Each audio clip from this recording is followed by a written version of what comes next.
নমস্কাৰ ছাত্ৰ ছাত্ৰীসকল, তোমালোকে যদি মেট্ৰিক পৰীক্ষাত গণিতত 90+ অৰ্থাৎ লেটাৰ মাৰ্কছ পাব বিচাৰিছা তেনেহলে তোমালোকে সঠিক চেনেলটো চাই আছা। কাৰণ যেহেতু মই নিজেই মেট্ৰিক পৰীক্ষাত গণিতত 100ৰ ভিতৰত 99 পাবলৈ সক্ষম হৈছিলো, গতিকে মোৰ লক্ষ্য তোমালোককো মোৰ দৰে গণিতত 90+ অৰ্থাৎ লেটাৰ মাৰ্কছ পোৱাত সহায় কৰা। গতিকে তোমালোকে মোৰ ওপৰত বিশ্বাস ৰাখি ভিডিঅ'টো স্কিপ নকৰি শেষলৈ চাই থাকিবা। আজি আমি অনুশীলনী 3.3 কোৱেশ্চন নম্বৰ 3 আলোচনা কৰিম। চাবা কোৱেশ্চন নম্বৰ 3 কি দিয়া আছে? কোৱেশ্চন নম্বৰ 3 দিয়া আছে এ আৰু বিৰ মাহেকীয়া উপাৰ্জনৰ অনুপাত 9:7 আৰু সিহঁতৰ মাহেকীয়া খৰচৰ অনুপাত 4:3। যদি প্ৰতিগৰাকীয়ে মাহেকত 1600 টকা সঞ্চয় কৰে, প্ৰতিগৰাকীৰে মাহেকত উপাৰ্জন নিৰ্ণয় কৰা। তাৰ মানে আমাক দুইজন মানুহ দিয়া আছে, ইয়াতে মানুহৰ নাম দিয়া নাই যদিও এ আৰু বি বুলি কৈছে। গতিকে দুইজন মানুহ আছে, এটা হৈছে এ, এটা হৈছে বি। গতিকে এ আৰু বিৰ কি কৈছে? মাহেকীয়া উপাৰ্জনৰ অনুপাত, মাহেকীয়া, ইয়াতে মই লিখিম মাহেকীয়া উপাৰ্জনৰ অনুপাত দিয়া আছে। অনুপাত কি দিয়া আছে? অনুপাত দিয়া আছে 9:7 বুলি দিয়া আছে। গতিকে উপাৰ্জনক ইংৰাজীত কি বুলি কয়? ইনকাম বুলি কোৱা হয়। গতিকে মই এনে বুজাবৰ কাৰণে এটা কনচেপ্ট বুজাই দিম, সেইকাৰণে মই লিখিছো ইনকাম বুলি কোৱা হয়। উপাৰ্জন মানে তুমি কিমান ইনকাম কৰিছা। গতিকে এৰ কাৰণে কৈছে 9 আৰু বিৰ কাৰণে কৈছে 7। গতিকে দুয়োটাৰ অনুপাত কি দিয়া আছে? 9:7 বুলি দিয়া আছে। আকৌ কি কৈছে? সিহঁতৰ মাহেকীয়া খৰচৰ অনুপাত, আকৌ মাহেকীয়া খৰচ। গতিকে মাহেকীয়া উপাৰ্জন দিয়া আছে আৰু মাহেকীয়া কি দিয়া আছে? খৰচৰ অনুপাত দিয়া আছে। গতিকে মাহেকীয়া খৰচৰ অনুপাত কিমান দিয়া আছে? 4:3 দিয়া আছে। তাৰমানে এৰ কাৰণে হৈছে 4, বিৰ কাৰণে 3। গতিকে এই দুটাৰ অনুপাত কিমান দিয়া আছে? 4:3 দিয়া আছে। গতিকে খৰচ মানে হৈছে এক্সপেণ্ডিচাৰ, অৰ্থাৎ কিমান টকা আমাৰ খৰচ হ'ল। গতিকে আমাৰ এইটো অনুপাতত দিয়া আছে, ডাইৰেক্ট কিন্তু সংখ্যাত দিয়া নাই, এইটো অনুপাতত দিয়া আছে। গতিকে অনুপাতত দিয়া থাকিলে কি কৰিব লাগে অলপ পিছত মই পাম। চাবা আকৌ কি দিয়া আছে কোৱেশ্চনত? যদি প্ৰতিগৰাকীয়ে মাহেকত 1600 টকা সঞ্চয় কৰে, আকৌ সিহঁতৰ সঞ্চয় কিমান দিয়া আছে? আকৌ সিহঁতৰ সঞ্চয় অৰ্থাৎ ছেভিংছ মানে কিমান টকা জমা কৰে সিহঁতে? 1600 টকা। সিহঁতৰ দুয়োজনৰে কি হয়? 1600 টকা কি হয়? জমা কৰে। অৰ্থাৎ আমি ইয়াৰ পৰা কি বুজি পাম? এইটো কনচেপ্টৰ পৰা আমি কি বুজি পাম? চাবা আমি যিমান টকা ইনকাম নকৰো কিয়, ধৰি লৈছো তোমালোকে মাহেকত 1000 টকা ইনকাম কৰা, তোমালোকে উপাৰ্জন কৰা কিমান টকা? ধৰি লৈছো উপাৰ্জন কৰা 1000 টকা, 1000 টকা উপাৰ্জন কৰা। তাৰে ভিতৰত তোমালোকৰ খৰচ হয়, ধৰি লৈছো খৰচ হয় 700 টকা, তেনেহলে তোমালোকৰ সঞ্চয় কিমান থাকিল? কেনেকৈ ওলাবা? সঞ্চয় কেনেকৈ থাকিল? সঞ্চয় মানে তোমালোকৰ কিমান টকা ছেভিংছ হ'ল, অৰ্থাৎ জমা থাকিল, হাতত কিমান টকা থাকিল। গতিকে উপাৰ্জনৰ পৰা তোমালোকে যিমান টকা ইনকাম নকৰা, উপাৰ্জনৰ পৰা তোমালোকে যদি খৰচটো বিয়োগ কৰি দিয়া, খৰচ বিয়োগ কৰা কিয় বিয়োগ কৰো? তাৰমানে মই সাপোজ ধৰি লৈছো 1000 টকা ইনকাম কৰো, মোৰ 700 টকা যদি মোৰ খৰচ হয়, তাৰমানে খৰচ হ'ল মানে কি? মোৰ হাতৰ পৰা গুচি গ'ল, মই পইচাটো দি দিলো, দোকানীক দিলো বা ইলেক্ট্ৰিচিটি বিল হওক বা মোৰ খৰচ হৈ গ'ল এইখিনি। গতিকে মোৰ হাতত কিমান থাকিল? অৰ্থাৎ জমা থাকিল কিমান? মোৰ হাতত থাকিল 300 টকা। অৰ্থাৎ এইটো কেনেকৈ ওলাইছো? মই বিয়োগ কৰিব লাগে। অৰ্থাৎ ফৰ্মুলাটো কি? উপাৰ্জনৰ পৰা তোমালোকে যদি উপাৰ্জনৰ পৰা খৰচ বিয়োগ কৰি দিয়া, যিমান টকা খৰচ হয় খৰচটো যদি বিয়োগ কৰি দিয়া, তেনেহলে তোমালোকৰ কি ওলাই? সঞ্চয়টো ওলাই যায়। হল এইটো ফৰ্মুলা আমি কি কৰিম? এইটো কোৱেশ্চনৰ ক্ষেত্ৰত আমি ব্যৱহাৰ কৰিম। চাবা গতিকে যিহেতু আমাক অনুপাতত দিয়া আছে, গতিকে অনুপাত কেইটা প্ৰথমতে আমি কি কৰিব লাগিব? উঠাই দিব লাগিব। অনুপাত কেইটা কেনেকৈ উঠাই চাবা, মই এতিয়া লিখিম। ধৰা হ'ল লিখিম, যিহেতু মানুহ দুইজনৰ নাম কি দিয়া আছে? এ আৰু বি দিয়া আছে। গতিকে লিখিম এৰ মাহেকীয়া উপাৰ্জনৰ অনুপাত, মাহেকীয়া উপাৰ্জনৰ কি দিয়া আছে কোৱেশ্চনত? এ আৰু বিৰ মাহেকীয়া উপাৰ্জনৰ অনুপাত 9:7। গতিকে অনুপাতটো দিয়া আছিল, গতিকে অনুপাতটো আমি প্ৰথমতে কি কৰিম? উঠাই দিম। গতিকে সেইকাৰণে লিখিম এৰ মাহেকীয়া উপাৰ্জন কিমান আৰু বিৰ মাহেকীয়া উপাৰ্জন কিমান। হল এইটো আমি ওলাম। আকৌ কি ওলাম? এৰ মাহেকীয়া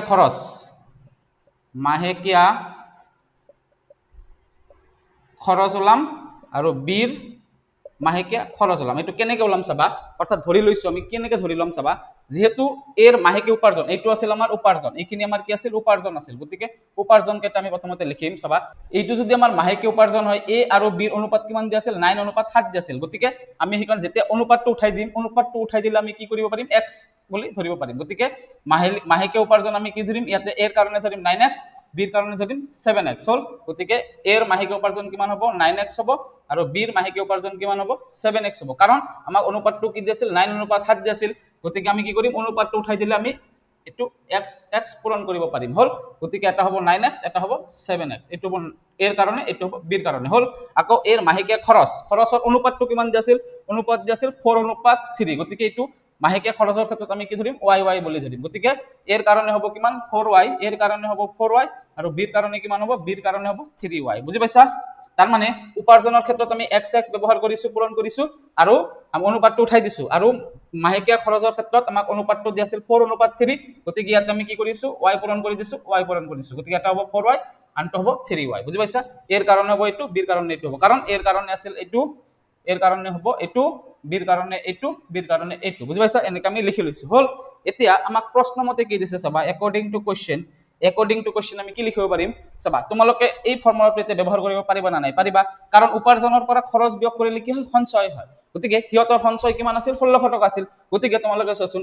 প্ৰথমতে মই যদি মানুহজনৰ কথা কওঁ তেনেহলে যিমান টকা উপাৰ্জন কৰিছিল 9x উপাৰ্জন কৰিছিল 9x ৰ পৰা যদি তেওঁ কিমান টকা খৰচ কৰিছিল মাহেকত খৰচ কৰিছিল 4y গতিকে 4y খৰচ কৰিছিল তেনেহলে তেওঁৰ সেভিংস কিমান আছিল অৰ্থাৎ সঞ্চয় কিমান আছিল 1600 টকা সঞ্চয় আছিল হল এইটো আমাৰ এটা ইকুৱেশ্যন নম্বৰ দিব পাৰিম 1 তাৰ পিছত আকৌ বিৰ কথা যদি মই কওঁ বি মানুহজনৰ কথা কওঁ বিৰ মাহেকীয়া উপাৰ্জন কিমান আছিল 7x গতিকে মাহেকীয়া উপাৰ্জনৰ পৰা কিমান বিয়োগ কৰিব লাগিব খৰচ বিয়োগ কৰিব লাগিব অৰ্থাৎ বিৰ খৰচ কিমান 3y গতিকে 3y বিয়োগ কৰি কিমান টকা সঞ্চয় হল 1600 টকা কাৰণ প্ৰতিগৰাকীৰে মাহকত 1600 টকা সঞ্চয় বুলি কৈছে দুয়োজনৰে 1600 টকা সঞ্চয় গতিকে ইয়াৰ কাৰণেও এৰ কাৰণেও 1600 টকা সঞ্চয় বি মানুহজনৰ কাৰণেও কি হয় 1600 টকা সঞ্চয় হয় গতিকে এইটো আমাৰ ইকুৱেশ্যন নম্বৰ 2 দিব পাৰিম বুজি পাইছা এইখিনি তাৰ মানে এইটো ফৰ্মুলা আমি ব্যৱহাৰ কৰিছো উপাৰ্জনৰ পৰা খৰচ বিয়োগ কৰি সঞ্চয় যেহেতু পাও গতিকে এই মানুহজনৰ ক্ষেত্ৰত হ'ব এইটো ইকুৱেশ্যন কাৰণ এই মানুহজনৰ উপাৰ্জন কিমান আছিল 9x টকা ইনকাম কৰিছিল তাৰ পৰা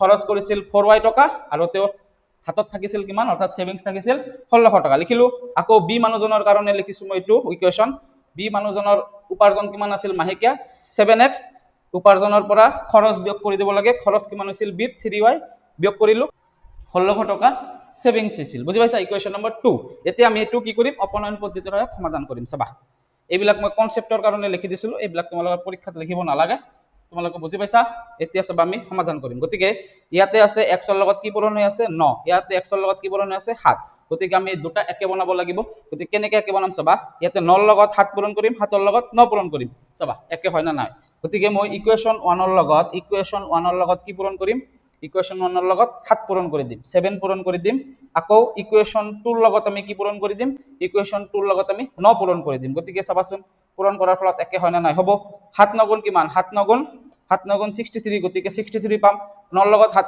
পূৰণ কৰিলে 63 পাম 7 ৰ লগত 9 পূৰণ কৰিলে 63 পাম গতিকে ইয়াতে 63 x পাম গতিকে আমি ক্যান্সেল কৰিব পাৰিম এটো আমাৰ নিয়ম অপনয়ন পদ্ধতিৰ গতিকে আমি ইকুৱেশ্যন 1 ৰ লগত 7 পূৰণ কৰিছো গতিকে যেহেতু 7 পূৰণ কৰিম গতিকে গোটেইখিনিৰ লগত কি হ'ব 7 পূৰণ হ'ব গতিকে 9 7 গুণ কিমান 63x মাইনাস যেহেতু 7 পূৰণ কৰিছো 7 4 গুণ 28y সমান সমান 1600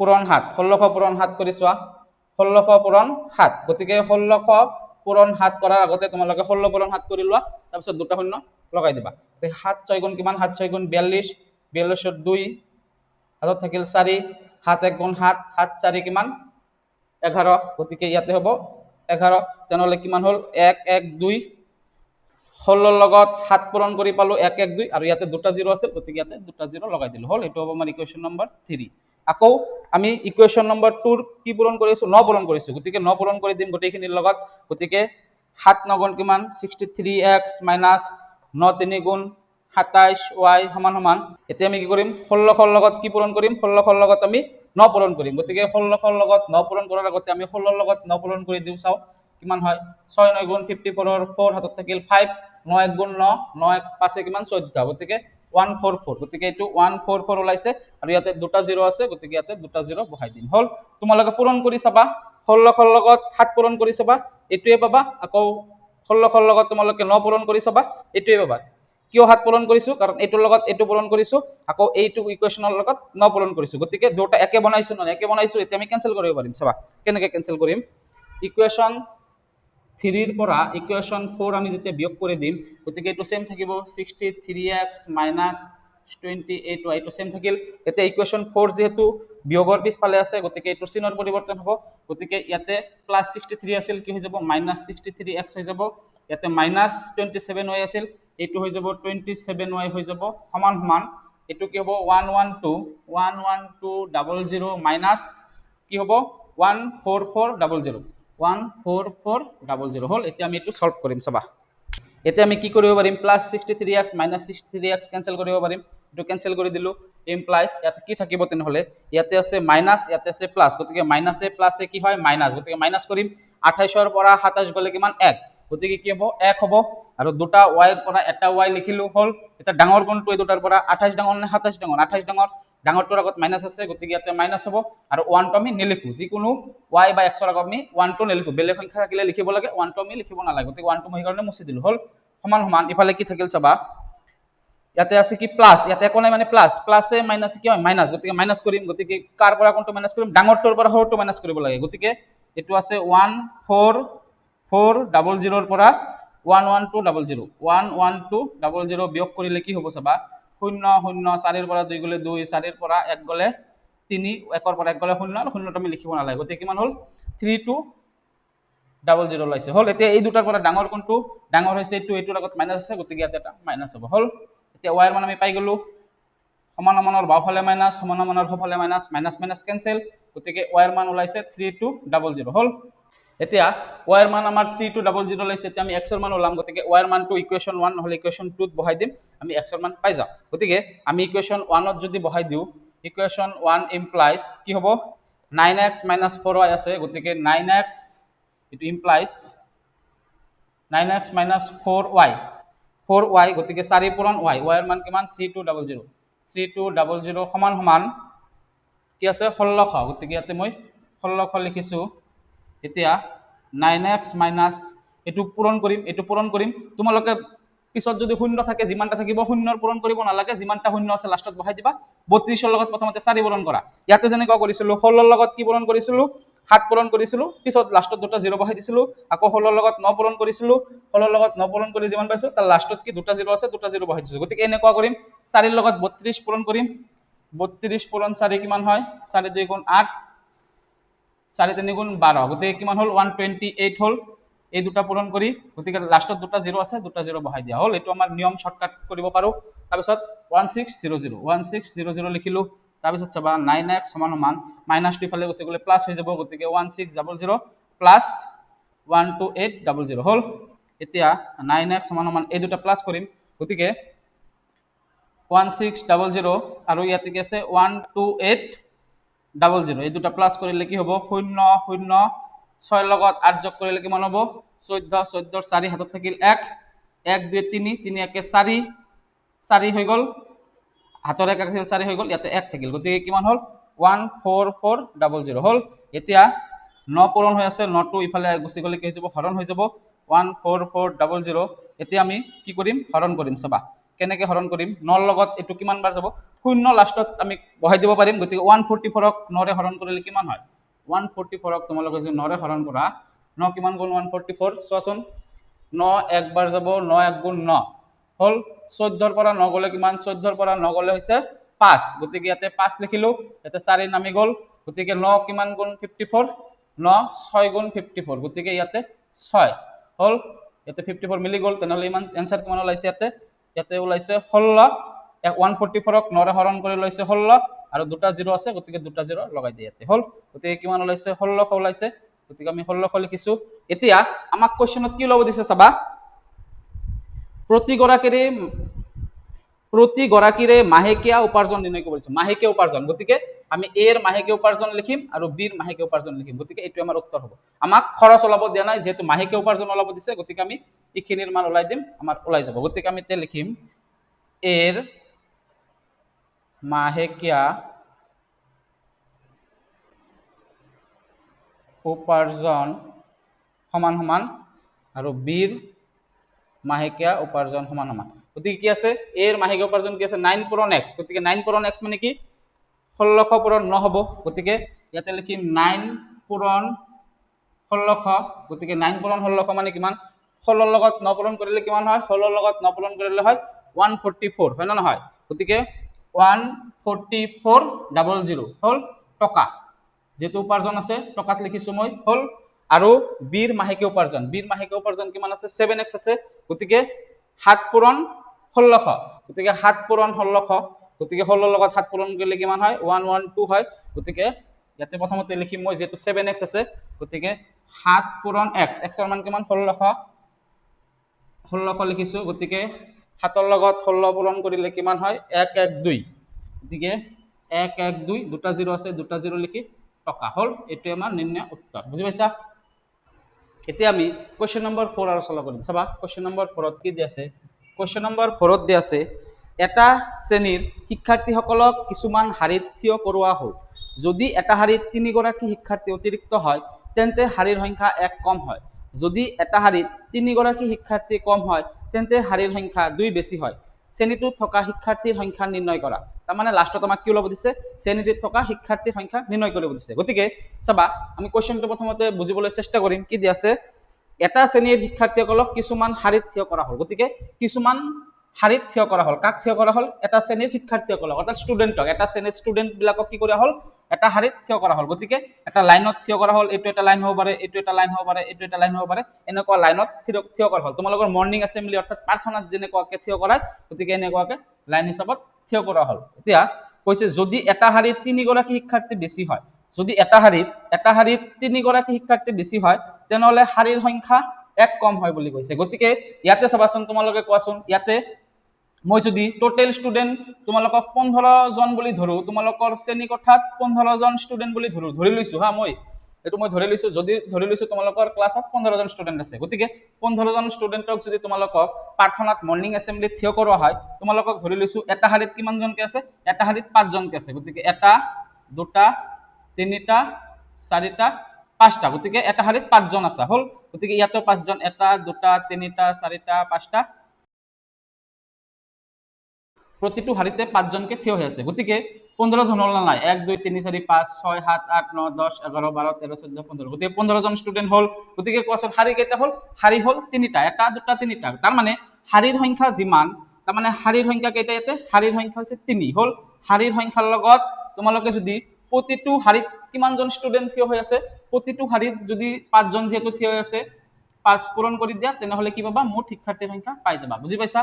আমি ধৰি লৈছিলো মুঠ শিক্ষাৰ্থী কিমান 15 জন, আৰু ইয়াতে শাৰী কিমানটা লিখিছো মই, শাৰী আছে 3টা, আৰু এটা শাৰীত অৰ্থাৎ প্ৰতিটো শাৰীত কিমান জনকে ষ্টুডেণ্ট আছে, 5 জনকে ষ্টুডেণ্ট আছে। গতিকে শাৰীৰ সংখ্যাৰ লগত, তাৰমানে ইয়াতে আছে শাৰীৰ সংখ্যা কিমান 3, গতিকে 3ৰ লগত 5 পূৰণ কৰিছো, 5 কৰ পৰা আহিল, এটা শাৰীত থকা অৰ্থাৎ প্ৰতিটো শাৰীত থকা ষ্টুডেণ্টৰ সংখ্যা, প্ৰতিটো শাৰীত কিমানকে ষ্টুডেণ্ট আছে, 5 জনকে আছে। গতিকে কিমানটা শাৰী আছে তাৰ লগত যদি প্ৰতিটো শাৰীত থকা ষ্টুডেণ্টৰ সংখ্যা তোমালোকে পূৰণ কৰি দিবা, তেনেহলে কি পাবা, মুঠ ষ্টুডেণ্ট পাই যাবা, মুঠ অৰ্থাৎ মুঠ শিক্ষাৰ্থীৰ সংখ্যা পাই যাবা। গতিকে আমাক মুঠ শিক্ষাৰ্থীৰ সংখ্যা ওলাব দিছে। গতিকে প্ৰথমতে আমি কি কৰি ল'ম, এইটো কনচেপ্টটো কি কৰিম, এই অংকটোত কি কৰিম, ব্যৱহাৰ কৰিম। এতিয়া চাবা আমি ধৰি ল'ম, সেইকাৰণে লিখিম ধৰা হ'ল, কি ধৰি ল'ম, চাবা ধৰি ল'ম, কি ধৰি ল'ম, প্ৰতিটো শাৰীত থকা ষ্টুডেণ্টৰ সংখ্যা অৰ্থাৎ শিক্ষাৰ্থীৰ সংখ্যা, প্ৰতিটো শাৰীত থকা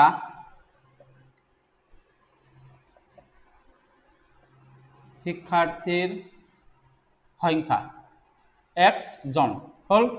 আমি নাজানো প্ৰতিটো শাৰীত কিমান জন ষ্টুডেণ্ট থিয় হৈ আছে, আমি নাজানো, 1 জন বুলি ধৰি ললো হল। আকৌ শাৰীৰ সংখ্যা কিমান ধৰিলো, y বুলি ধৰিলো, শাৰীৰ সংখ্যা yটা বুলি ধৰিলো, yটা হল। মানে আমি নাজানো কিমানটা শাৰী আছে, ইয়াতে মই 15 জন ধৰি লৈছিলো কাৰণে মই ডাইৰেক্ট ক'ব পাৰিছো যে 5 জনকে আমি থিয় কৰা হ'ল, আৰু 3টা শাৰী মিলাইছো, 3 পূৰণ 5 15 হল, এনেকে ওলাইছিলো। গতিকে যিহেতু আমি এইটো কুৱেশ্যনৰ ক্ষেত্ৰত আমি নাজানো, আমাক দিয়া নাই কিমান শিক্ষাৰ্থী আছে, আমাক ওলাব দিছে সেই শিক্ষাৰ্থী, মুঠ শিক্ষাৰ্থী কিমান আমাক ওলাব দিছে, গতিকে আমি নাজানো, সেইকাৰণে প্ৰতিটো শাৰীত থকা শিক্ষাৰ্থীৰ সংখ্যা, তাৰমানে কিমান শিক্ষাৰ্থী থিয় হৈ আছে আমি নাজানো, 1 জন বুলি ধৰি লৈছো হল। আৰু শাৰীৰ সংখ্যা কিমানটা আমি নাজানো, বুজি পাইছা। গতিকে আমি ধৰি লৈছো, এতেকে মুঠ শিক্ষাৰ্থী কিমান হ'ব, তেনেহলে কোৱাচোন, ইয়াতে মুঠ শিক্ষাৰ্থী কেনেকে ওলাই, মুঠ শিক্ষাৰ্থী ওলাই শাৰীৰ সংখ্যাৰ লগত প্ৰতিটো শাৰীত থকা ষ্টুডেণ্টৰ সংখ্যা পূৰণ কৰি দিলে কি হয়, মুঠ শিক্ষাৰ্থীৰ সংখ্যা পাই যোৱা, বুজি পাইছা। গতিকে প্ৰতিটো শাৰীত থকা শিক্ষাৰ্থীৰ সংখ্যা কিমান আছিল, x আছিল, আৰু শাৰীৰ সংখ্যা কিমান আছিল, y আছিল। গতিকে মুঠ শিক্ষাৰ্থী কিমান হ'ব, xy জন হ'ব, বুজি পাইছা, পূৰণ ফল হ'ব, বুজি পাইছা। মই কিয় এইটো লিখি দিছো, এইটো হৈছে প্ৰতিটো শাৰীত থকা ষ্টুডেণ্টৰ সংখ্যাৰ লগত শাৰীৰ সংখ্যা পূৰণ কৰি দিলে কি হয় 3 পূৰণ 5 বা 5 পূৰণ 3 কি হয় 15 হয় গতিকে xy পূৰণ কৰি দিলে কি হ'ব মুঠ শিক্ষাৰ্থী পাই গ'লো হল এতিয়া প্ৰশ্ন মতে আমাক কি দি আছে চাবা যদি এটা শাৰীত 3 গৰাকী শিক্ষাৰ্থী অতিৰিক্ত হয় তেন্তে শাৰীৰ সংখ্যা 1 কম হয় কি কৈছে যদি এটা শাৰীত 3 গৰাকী শিক্ষাৰ্থী অতিৰিক্ত হয় তাৰ মানে এটা শাৰীত 3 গৰাকী কি হয় শিক্ষাৰ্থী অতিৰিক্ত হয় গতিকে প্ৰতিটো শাৰীত থকা শিক্ষাৰ্থীৰ সংখ্যা x ধৰি লৈছো মই কি ধৰি লৈছিলো x 1 2 3 4 ইয়াত x আছে ধৰি লৈছো মই নাজানো কিমান আছে x আছে গতিকে x আছিল যেটো আৰু তাৰ লগত কি হৈছে তাৰ লগত 3 গৰাকী শিক্ষাৰ্থী অতিৰিক্ত হয় 3 গৰাকী শিক্ষাৰ্থী কি হয় অতিৰিক্ত হয় মানে বেছি হয় গতিকে এটো মই সেই কাৰণে কি লিখিছো যেহেতু আমাৰ আগতে কি আছিল প্ৰতিটো শাৰীত ধৰি লৈছিলো x গতিকে x ৰ লগত 3 অতিৰিক্ত হল অৰ্থাৎ x + 3 হল তাৰ পিছত কি হয় তেন্তে শাৰীৰ সংখ্যা 1 কম হয় শাৰীৰ সংখ্যা কিমান ধৰিছিলো y ধৰিছিলো শাৰীৰ সংখ্যা তেনেহলে কি হয় 1 কম হয় হল সমান সমান ষ্টুডেন্টৰ সংখ্যা কিমান আছিল xy তাৰ মানে শিক্ষাৰ্থীৰ সংখ্যা প্ৰতিটো শাৰীত থকা শিক্ষাৰ্থীৰ সংখ্যাৰ লগত শাৰীৰ সংখ্যা পূৰণ কৰি দিলে আমি কি পাও মুঠ শিক্ষাৰ্থী পাই যাও গতিকে এই কাৰণে এই দুটা কি কৰিছো ইয়াতে একো নাই মানে কি আছে মাজত পূৰণ আছে বুজি পাইছা পূৰণটো আমি নিলিখো দুটা ব্ৰেকেট ব্যৱহাৰ কৰিলে আমি পূৰণ নিলিখো হল তাৰ মানে প্ৰতিটো শাৰীত থকা শিক্ষাৰ্থীৰ সংখ্যা যদি 3 অতিৰিক্ত হয় তেনেহলে শাৰীৰ সংখ্যা কি হয় 1 কমি যায় গতিকে এই দুটা পূৰণ কৰি সমান সমান কি হ'ব শিক্ষাৰ্থীৰ সংখ্যা হ'ব হল দ্বিতীয় শৰ্ত মতে আকৌ কি দিছে যদি এটা শাৰীত 3 গৰাকী শিক্ষাৰ্থী কম হয় যদি এটা শাৰীত প্ৰতিটো শাৰীত অৰ্থাৎ এটা শাৰীত শিক্ষাৰ্থীৰ সংখ্যা কি হয় কিমান কম হয় বুলি কৈছে 3 গৰাকী কম হয় গতিকে x - 3 পূৰণ x - 3 3 গৰাকী কম হয় বুলি কৈছে শিক্ষাৰ্থী গতিকে আগতে আমাৰ শিক্ষাৰ্থী কিমান ধৰিছিলো x ধৰিছিলো প্ৰতিটো শাৰীত তাৰ পৰা 3 যেতিয়া কম হয় তাৰপিছত কি কৈছিল তেন্তে শাৰীৰ সংখ্যা 2 বেছি হয় শাৰীৰ সংখ্যা y ধৰিছিলো শাৰীৰ সংখ্যা কি হল দুটা বাঢ়ি গ'ল গতিকে শাৰী y ধৰিছিলো y ৰ লগত 2 প্লাস হ'ব 2 বাঢ়ি গ'ল আৰু শিক্ষাৰ্থীৰ সংখ্যা কি হ'ব মুঠ শিক্ষাৰ্থী কিমান আছিল xy গতিকে ইয়াতে xy লিখিব পাৰিম হল এতিয়া আমি এটো সলভ কৰিম চাবা x ৰ লগত এটো পূৰণ হ'ব 3 ৰ লগত এটো পূৰণ হ'ব গতিকে আমি লিখিব পাৰিম x ৰ লগত y পূৰণ কৰিম কিমান হ'ব xy হল xy ইয়াতে মাইনাস আছে মাইনাস লিখিলো x ৰ লগত 1 পূৰণ কৰিলে x হয় মাইনাস x লিখিলো এই কাৰণে প্লাস আছে প্লাস লিখিলো 3 ৰ লগত y পূৰণ কৰিলে 3y প্লাস এ মাইনাস 3 ৰ লগত 1 পূৰণ কৰিলে 3 হয় বুজি পাইছা তাৰ মানে x ৰ লগত এটো পূৰণ হয় তাৰ পিছত 3 ৰ লগত এটো পূৰণ হয় সেই কাৰণে মই কি কৰিছো x ৰ লগত y পূৰণ কৰি xy লিখিছো x ৰ লগত 1 পূৰণ কৰি x লিখিছো মাইনাস আছে কাৰণে মাইনাস লিখিছো x ৰ কাম হেক x ৰ লগত এটো পূৰণ কৰিলো x ৰ লগত এটো পূৰণ কৰিলো x ৰ কাম হেক এতিয়া আকৌ এটোৰ লগত এটো পূৰণ কৰিম এটোৰ লগত এটো পূৰণ কৰিম গতিকে 3 ৰ লগত y পূৰণ কৰিলে 3y হয় আৰু প্লাস এ মাইনাস 3 1 গুণ 3 হল সমান সমান ইয়াতে xy আছে xy লিখিল হল এতিয়া সমান সমানৰ বাওফালে কি আছে xy আছে সমান সমানৰ সোঁফালে xy আছে গতিকে আমি কি কৰিব পাৰিম xy কি কৰিব পাৰিম কেনসেল কৰিব পাৰিম কেনেকৈ কেনসেল কৰিলো তাৰ মানে তোমালোকে যদি চোৱা ইয়াতে কি আছে প্লাস xy আছে গতিকে প্লাসটো যদি মই ইফালে লৈ আহো কি হৈ যাব মাইনাস xy হৈ যাব গতিকে plus xy minus xy cancel হৈ যাব সেই কাৰণে আমি ডাইৰেক্ট কৰি দিব পাৰো হল এতিয়া ইয়াতে তেনেহলে কি থাকিল -x প্লাস 3y মাইনাস 3 সমান সমান 0 থাকিল হল এতিয়া আমাৰ যেটো x ৰ আগত কি আছে মাইনাস আছে গতিকে আমি কি কৰিম x ৰ আগত প্লাস বনাম গতিকে x ৰ আগত প্লাস বনাব গলে আমি কি কৰিব লাগিব -x টো কি কৰিম ইফালে লৈ যাম গতিকে -x টো যদি ইফালে লৈ যাও তেনেহলে +3y টো ইফালে লৈ যাম তেনেহলে ইয়াতে কি থাকিব -3 টো ইফালে থাকিব বাওফালে থাকিব গতিকে -3 টো মই ইফালে ৰাখিলো ইফালে -x টো লৈ গলো +x হৈ গল আৰু +3y টো ইফালে লৈ গলো কি হৈ যাব -3y হৈ যাব হল আৰু -3 টো ইফালে ৰাখিলো সেই কাৰণে -3 টো -3 থাকিল আৰু এই দুটা মই ইফালে লৈ গলো এতিয়া এইটো সমান সমান এইটো হলে এইটো সমান সমান এইটো লিখিব পাৰিম না নাই পাৰিম গতিকে সেই কাৰণে মই x - 3y টো ইফালে লিখিম বাওফালে লিখিম আৰু -3 টো মই সোঁফালে লিখিলো হল এইটো হ'ব আমাৰ ইকুৱেশ্যন নম্বৰ 1 বুজি পাইছা তাৰ পিছত এতিয়া আমি এইটো সলভ কৰিম চাবা xy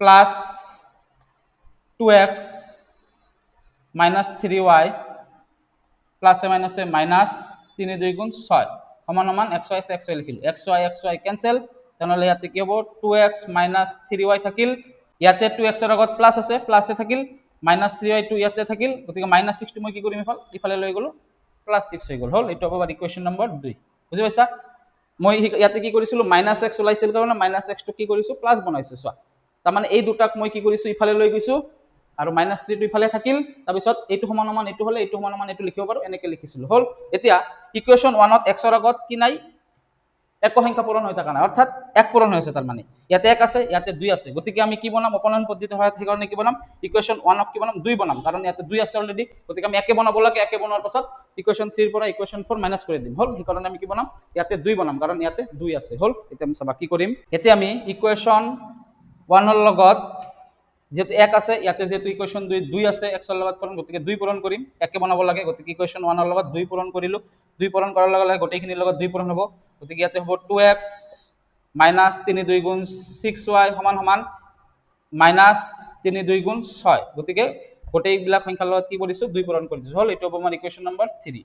এতিয়া আমি ইকুয়েশন নম্বৰ 4 বনাম, ইকুয়েশন 4 বনাম কেনেকে, ইকুয়েশন 2 ৰ লগত আমি কি পূৰণ কৰিম, ইয়াতে যেটো অলৰেডি 2 আছে, গতিকে আমি যেটো 2 বনাইছো সেই কাৰণে এক পূৰণ নকৰো, এক পূৰণ কৰি দিম, এটা সেম ৰাখিম, 2x মাইনাস 3y সমান সমান 6 আছে 16, হল।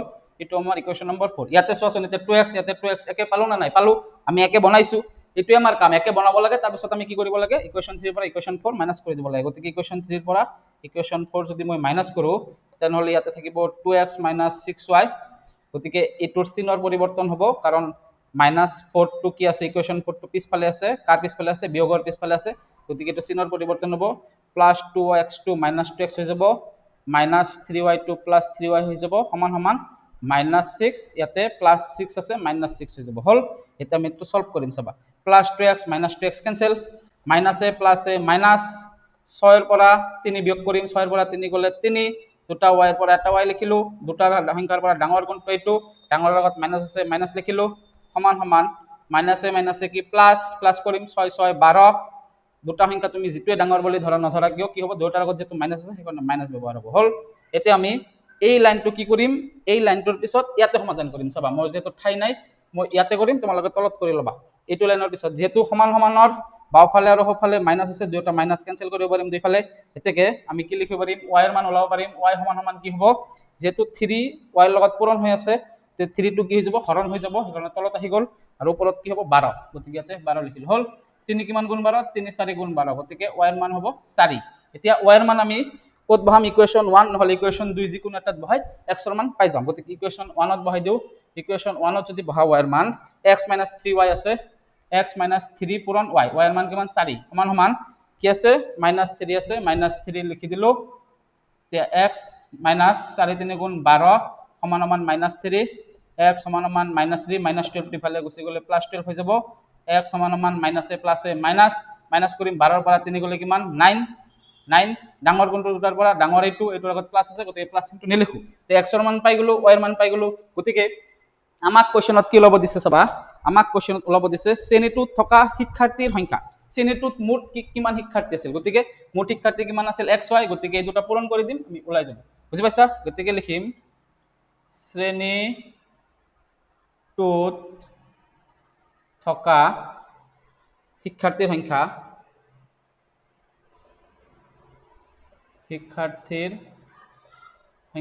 কিয় পূৰণ কৰি দিম, তাৰমানে x আমি ধৰিছিলো প্ৰতিটো শাৰীত থকা শিক্ষাৰ্থীৰ সংখ্যা একজন, তাৰমানে প্ৰতিটো শাৰীত কি আছে কিমানজন আছে 9 জনকে থিয় হৈ আছিল, 1 2 3 4 5 6 7 8 9 জনকে থিয় হৈ গৈছিল, আৰু y আমি কি ধৰিছিলো শাৰীৰ সংখ্যা, গতিকে শাৰীৰ সংখ্যা কিমানজন আছে 4টা আছে ধৰি লৈছে, ইয়াতে 4 যেহেতু লৈছে 4টা লৈছে, গতিকে ইয়াতে যেহেতু 9 জন আছে তেনেহলে ইয়াতেও 9 জন আছে, 3 4 5 6 7 8 9, 1 2 3 4 5 6 7 8 9, 1 2 3 4 5 6 7 8 9, তাৰমানে প্ৰতিটো শাৰীত থকা শিক্ষাৰ্থীৰ সংখ্যা কিমান পালো 9, x যেটো ধৰিছিলো 9 কে পাইছো, প্ৰতিটো শাৰীত 9 জনকে থিয় হৈ আছে, আৰু শাৰী কিমান ওলাইছে শাৰীৰ সংখ্যা y ধৰিছিলো, শাৰীৰ সংখ্যা ওলাইছে y মানে 4, গতিকে এতিয়া তোমালোকে পূৰণ কৰি দিয়া, 4 পূৰণ যেহেতু 4টা শাৰী ওলাইছে, 4 পূৰণ প্ৰতিটো শাৰীত কিমানজন ষ্টুডেন্ট আছে 9, গতিকে 4 পূৰণ 9 কৰা, 4 9 গুণ কিমান 36, গতিকে এই কাৰণে আনসার কিমান হ'ব 36 হ'ব, গতিকে আমি লিখিম যেতে xy আছিল, গতিকে x ৰ লগত y পূৰণ হ'ব, এই কাৰণে কি হ'ব 9 ৰ লগত 4 পূৰণ হ'ব, অৰ্থাৎ 9 পূৰণ 4, তেনেহলে কিমান হ'ব 9 4 গুণ কিমান 36 জন, তোমালোকে কাউন্ট কৰি চোৱা 36 হয় না নহয়, তোমালোকে যদি কাউন্ট কৰি চোৱা 2 3 4 5 6 7 8 9 10 11 12 13 14 15 16 17 18 19 20 21 22 23 24 25 26 27 28 29 30 31 32 33 34 35 36, 36 হ'ব এনসার, বুজি পাইছা, তোমালোকে গণি চালেও 36 হ'ব, বা প্ৰতিটো শাৰীত থকা শিক্ষাৰ্থীৰ সংখ্যাৰ লগত তোমালোকে কিমানটা শাৰী ওলাইছে পূৰণ কৰি দিয়া, তোমালোকে একে উত্তৰ পাবা, গতিকে যেহেতু আমি মুঠ শিক্ষাৰ্থী এক্স ৱাই পাইছিলোঁ ইয়াতে, গতিকে এক্সৰ লগত ৱাই পূৰণ কৰি দিছোঁ, 9ৰ লগত 4 পূৰণ কৰি দিছোঁ, কিমান পালোঁ 36 জন পালোঁ। গতিকে এইটোৱে আমাৰ উত্তৰ। বুজি পাইছা? এতিয়া আমি কুৱেশ্যন নম্বৰ 5 আলোচনা কৰিম। চাবা কুৱেশ্যন নম্বৰ 5ত কি দিয়া আছে? কুৱেশ্যন নম্বৰ 5ত দিয়া আছে এ আৰু বিৰ প্ৰত্যেকৰে হাতত নিৰ্দিষ্ট সংখ্যক আম আছে। এ বিক ক'লে যদি তুমি তোমাৰ পৰা 30টা মোক দিয়া, মোৰ হাতত থকা আমৰ সংখ্যা হ'ব তোমাৰ হাতত বাকী থকা আমৰ দুগুণৰ সমান। বিয়ে উত্তৰ দিলে যদি তুমি মোক তোমাৰ 10টা আম দিয়া, মোৰ হাতত থকা আমৰ সংখ্যা হ'ব তোমাৰ হাতত বাকী থকা আমৰ 3 গুণ। প্ৰতিগৰাকীৰ হাতত থকা আমৰ পৰিমাণ নিৰ্ণয় কৰা। তাৰমানে ইয়াতে দুইজন মানুহ আছে, এটা হৈছে এ, আনটো হৈছে বি। গতিকে আমি প্ৰথমতে চাবা ধৰি ল'ম, আমাক যেটো ওলাব দিছে প্ৰথমতে আমি ধৰি ল'ম, তাৰপিছত আমি কোৱেশ্চনটো বুজিম। চাবা কি কৈছে লাষ্টত, প্ৰতিগৰাকীৰ হাতত থকা আমৰ পৰিমাণ। গতিকে এৰ হাতত আৰু বিৰ হাতত কিমান আম আছে আমাক ওলাব দিছে। গতিকে আমি ধৰি ল'ম, ধৰা হ'ল এৰ হাতত থকা আমৰ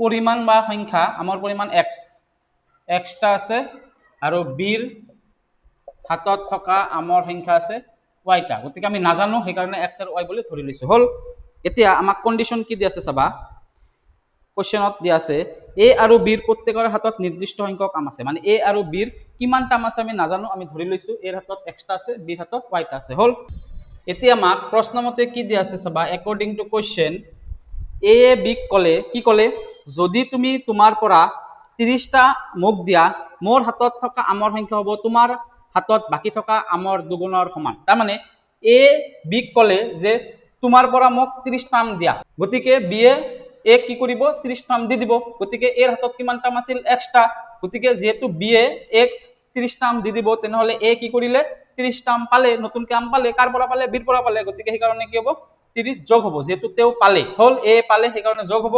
আৰু বিয়ে কি কৰিলে এক যিহেতু দি দিলে, সেইকাৰণে বিৰ হাতত কিমানটা আম আছিল ৱাইটা আছিল, গতিকে 30টা গুচি গ'ল।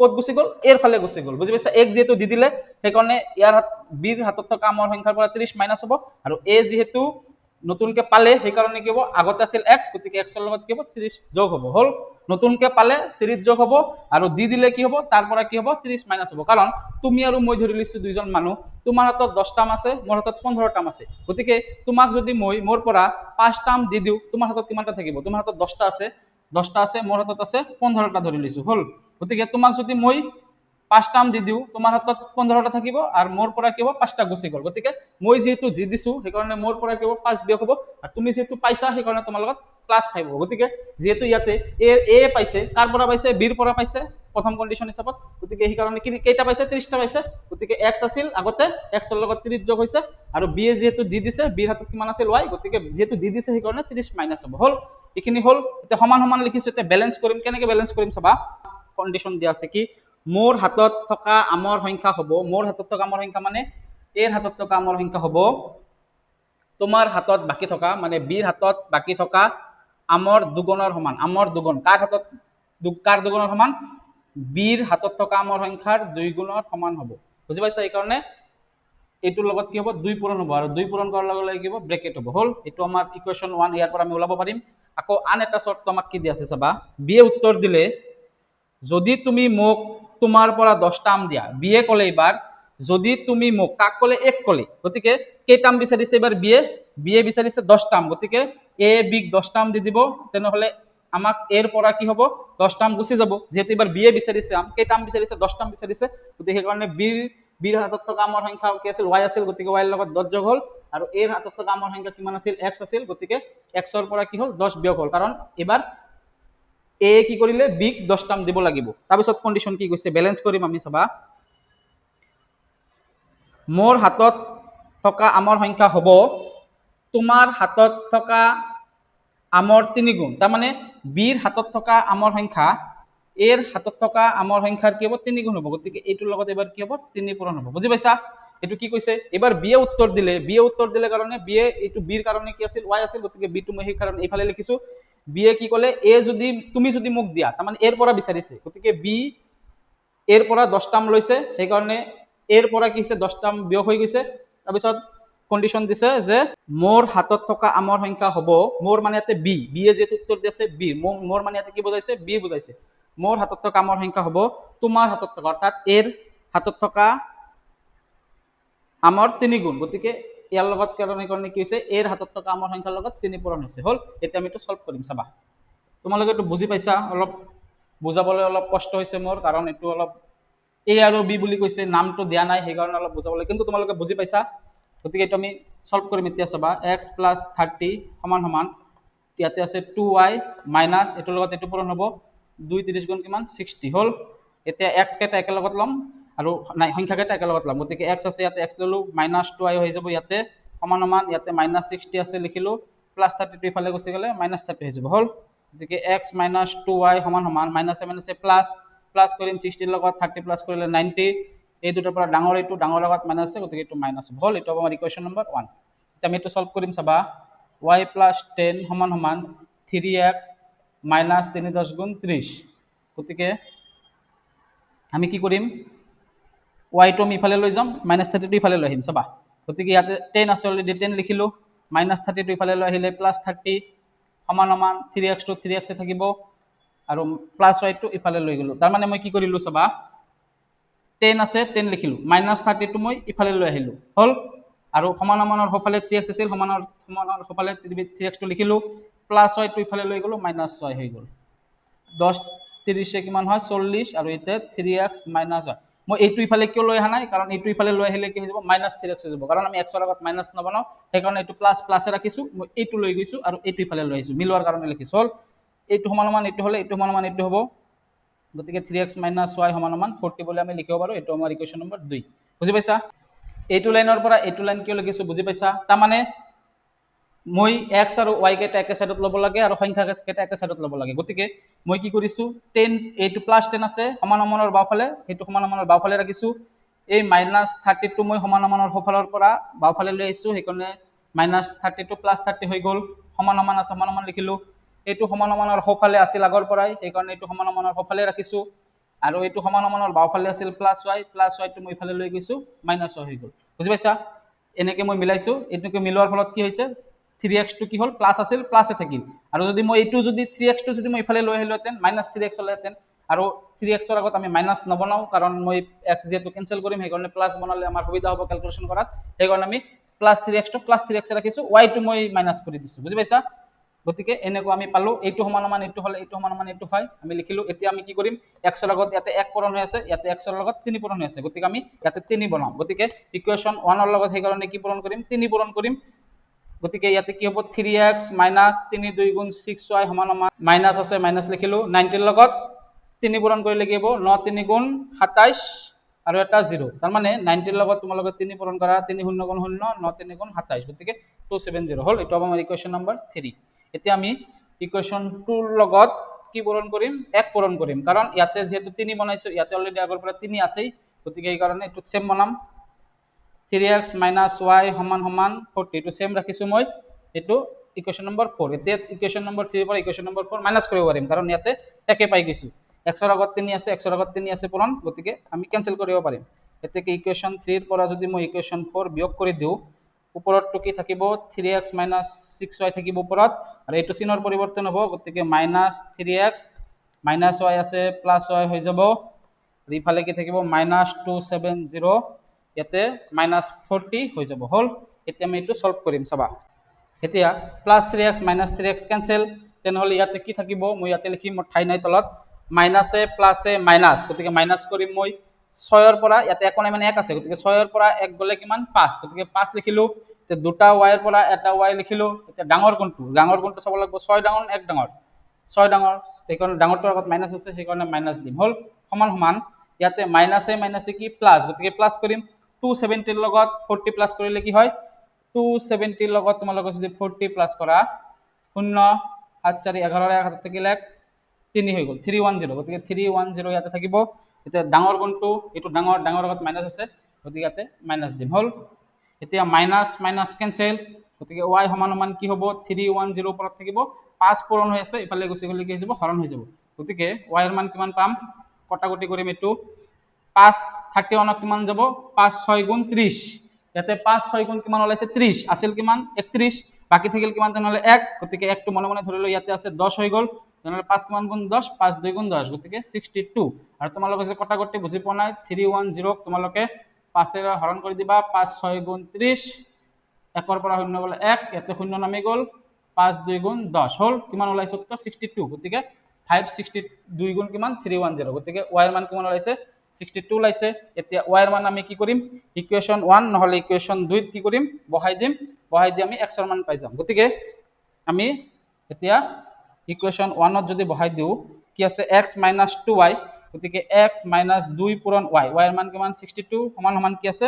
-90 আছে -90 লিখিলো implies x minus 2 লগত 62 পূরণ কৰিলে কি হয় 62 পূরণ 2 2 2 গুণ 4 6 2 গুণ 12 124 গতিকে 124 হ'ব ইয়াতে সমান সমান -90 x সমান সমান ইয়াতে আছে -90 ইয়াতে -124 টো কি হৈ যাব ইফালে গুছি গলে +124 হৈ যাব মই এটো মুছি দিলো মোৰ এটো আৰু নালাগে কামত এটো মই মুছি দিলো চাবা আমি x এর মান পাই যাম implies x সমান সমান মাইনাস এ প্লাস এ মাইনাস গতিকে মাইনাস কৰিম 124 ৰ পৰা 90 বিয়োগ কৰিলে কিমান হ'ব 4 ৰ পৰা 0 গলে 4 আৰু 12 ৰ পৰা 9 গলে কিমান 12 ৰ পৰা 9 গলে হৈছে 3 গতিকে 34 গতিকে 34 লিখিলো এতিয়া এই দুটাৰ পৰা ডাঙৰ কোনটো এটো ডাঙৰ ডাঙৰৰ আগত প্লাস আছে গতিকে প্লাসটো আমি নিলিখো গতিকে x এর মান 34 পালো y এর মান পালো 62 গতিকে আমাক ওলাব দিছিল কি আমাক ওলাব দিছিল প্ৰতিগৰাকীৰ হাতত থকা আমৰ পৰিমাণ গতিকে এৰ হাতত থকা আমৰ সংখ্যা লিখি দিম আৰু বিৰ হাতত থকা আমৰ সংখ্যা লিখি দিম গতিকে আমি লিখি দিম